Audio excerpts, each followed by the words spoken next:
धर्मांतरण रोकने पर धीरेन्द्र शास्त्री बनाएंगे बागेश्वर सेना, देश भर के आदिवासियों को इससे जोड़ा जाएगा। हिंदुस्तान में धर्म परिवर्तन रोकने बागेश्वर धाम के पीठाधीश्वर पंडित धीरेन्द्र कृष्ण शास्त्री हनुमान चालीसा बागेश्वर सेना बनाएंगे। इस सेना के माध्यम से देश भर के आदिवासियों को जोड़ा जाएगा।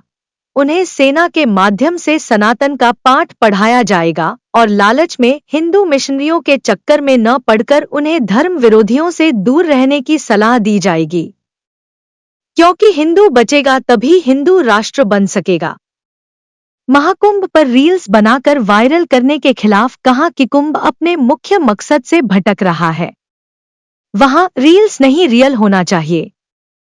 पर धीरेन्द्र कृष्ण शास्त्री का कहना वहां इस बात पर बहस होना चाहिए कि किस तरह देश हिंदू राष्ट्र बनेगा, कैसे हिंदू धर्म छोड़ चुके मुसलमान ईसाई को किस तरह हिंदू धर्म में वापसी हो, इसकी चर्चा होना चाहिए।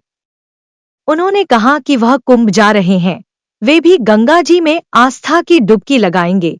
इससे पूर्व हिंदू राष्ट्र की मांग करने वाले बागेश्वर धाम के पीठाधीश पंडित धीरेन्द्र शास्त्री ने बड़ा बयान दिया था। उन्होंने भारत में रहने वाले ईसाई और मुस्लिमों को हिंदू बताया है। साथ ही कहा कि उनकी 8वीं 9वीं पीढ़ी के लोग पहले रामलाल श्यामलाल थे। उन्होंने कहा, देश में रहने वाले ईसाई और मुस्लिम भी हिंदू हैं, सब सनातनी हैं, कोई पराया नहीं है। उन्होंने आगे कहा, हमने प्रण कर लिया है कि जब तक जिएंगे हम नहीं सुधरेंगे, हम हिंदू राष्ट्र बनाकर ही मानेंगे। हम तो अपनी जिम्मेदारी निभा रहे हैं, अपने लिए नहीं लड़ रहे। तुम्हारी जिम्मेदारी है कि आने वाली पीढ़ी और अपनी बहन बेटियों को सुरक्षित रखना है, तो घर से बाहर निकलना पड़ेगा।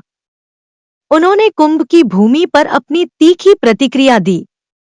धीरेन्द्र शास्त्री ने कहा कि कुंभ की जमीन किसी के अब्बा की नहीं, बल्कि हमारे बब्बा की है।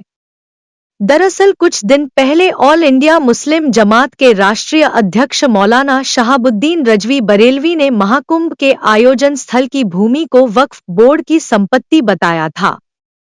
उन्होंने कहा था कि महाकुंभ के मेले में जिस तरीके से नागा सन्यासियों, अखाड़े परिषद, स्वामी बाबाओं ने मुसलमानों के प्रवेश पर प्रतिबंध लगाया है, वो खुद जिस जमीन के हिस्से पर तंबू और मेला लगा रहे हैं, वो वक्फ बोर्ड और वहां के मुसलमानों की जमीन है।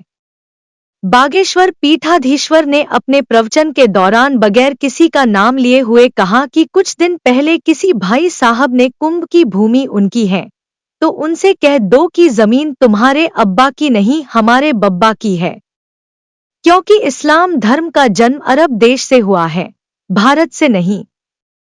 जो तुम्हारे पास है वो जमीन हमने तुम्हें दी है और यह उदारता समझो। अब हमें इंटेलिजेंट हिंदू बनना है।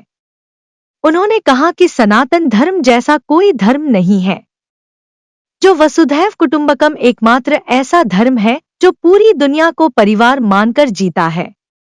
इस दौरान मंच से बागेश्वर सरकार ने हिंदुओं से कहा कि मुसलमान को कुरान का ज्ञान है, ईसाइयों को बाइबल का ज्ञान है, लेकिन हिंदुओं के टूटने और बंटने का एक ही कारण है कि हिंदुओं के बच्चों को न गीता का ज्ञान है न रामायण का ज्ञान है। अब हमें इंटेलिजेंट हिंदू बनना है।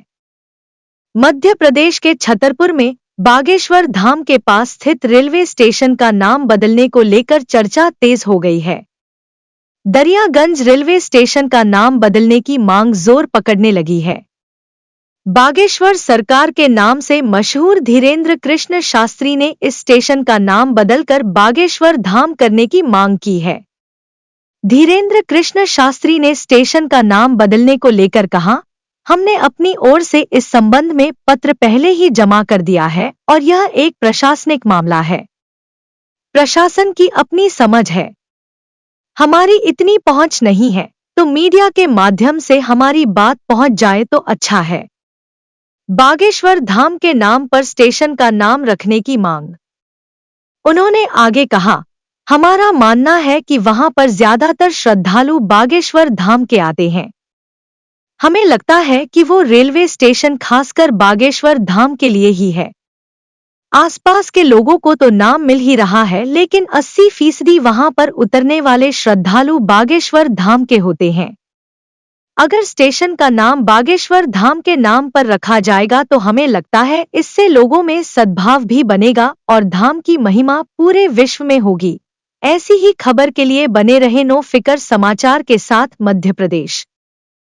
अभी कुंभ का वो चल रहा है, लेकिन कुंभ में किसी की आंखें वायरल हो रही हैं, किसी का चेहरा वायरल हो रहा है, किसी का आईटीएन, कहीं कुंभ अपने असल मुद्दे से तो नहीं भटक रहा है? इस पर आप क्या कहना चाहेंगे? हम ये कहेंगे कि वायरल का विषय नहीं है महाकुंभ। ये जो भी चल रहा है हमें तो नहीं उचित लग रहा है, हम इसके खिलाफ हैं। महाकुंभ में वायरल का विषय नहीं है, महाकुंभ आस्था का विषय है, महाकुंभ संस्कृति का कुंभ है, महाकुंभ कल्चर को बढ़ाने का, कल्चर को समझने का, किसी को वायरल का नहीं है। हमने पूर्व में ही कहा कि रील के लिए नहीं, रियल के लिए जाना है। वहां भी ये जो 2-3 चीजें चल रही, कहीं ना कहीं वो मेन मुद्दा से महाकुंभ भटक रहा, चाहे वो किसी बच्ची के खिलाफ कहा जा रहा हो, चाहे वो किसी व्यक्ति के खिलाफ या उसके पक्ष में या उसके बारे में। महिमा मंडन ने एक दिन कर दिया, बस हो गया। मेन जो महाकुंभ पर होना चाहिए विचार विमर्श इस बात पर होना चाहिए कि सनातन कैसे बचेगा, हिंदुत्व कैसे जगेगा, हिंदू राष्ट्र कैसे बनेगा, और जो हिंदू नहीं है उनको घर वापसी कैसे कराई जाए, जो धोखे से चले गए। चाहे वो इस देश के इस्लाम में हो, वो भी हिंदू हैं, चाहे वो ईसाई हो, वो भी हिंदू हैं। इस पर काम होना चाहिए, इस पर फोकस होना चाहिए। लेकिन हम जा रहे हैं, हमने प्रण ठाना है, वहां पर हम एक कार्यक्रम कर रहे हैं, उसका संकल्प है हिंदू जगाओ, हिंदुस्तान बचाओ। हो सकता है उसके लिए हमारी तरफ से जो लेटर जाना चाहिए वो तो हमने दिया है। अब ये प्रशासनिक कार्य है और ये लेटर लगभग 1 साल पूर्व में ही हम दे चुके हैं, 2 बार दे चुके हैं, 2 साल हो गए और खूब उस वक्त पे हमने बात को भी पहुंचाया था। अब प्रशासन की अपनी अपनी समझ है, हमारी इतनी ज्यादा पहुंच नहीं है। अगर आपकी पहुंच हो या आपकी मीडिया के माध्यम से हमारी बहुत बात पहुंच सके, हम तो यही कहेंगे कि वहाँ ज्यादातर श्रद्धालु बागेश्वर धाम के आते हैं और वो रेलवे स्टेशन जो है वो स्पेशली हमें ऐसा लगता है कि बागेश्वर धाम के लिए ही है। आसपास के लोगों को तो लाभ मिल ही रहा, पर 80% वहां पर उतरने वाले जो श्रद्धालु होते हैं वो बागेश्वर धाम के। अगर वो बागेश्वर धाम के नाम पर रेलवे स्टेशन नाम रखा जाएगा तो हमें लगता है कि इससे लोगों में सद्भाव भी बनेगा और धाम की महिमा में बहुत अद्भुतता होगी और धाम की महिमा पूरे विश्व में।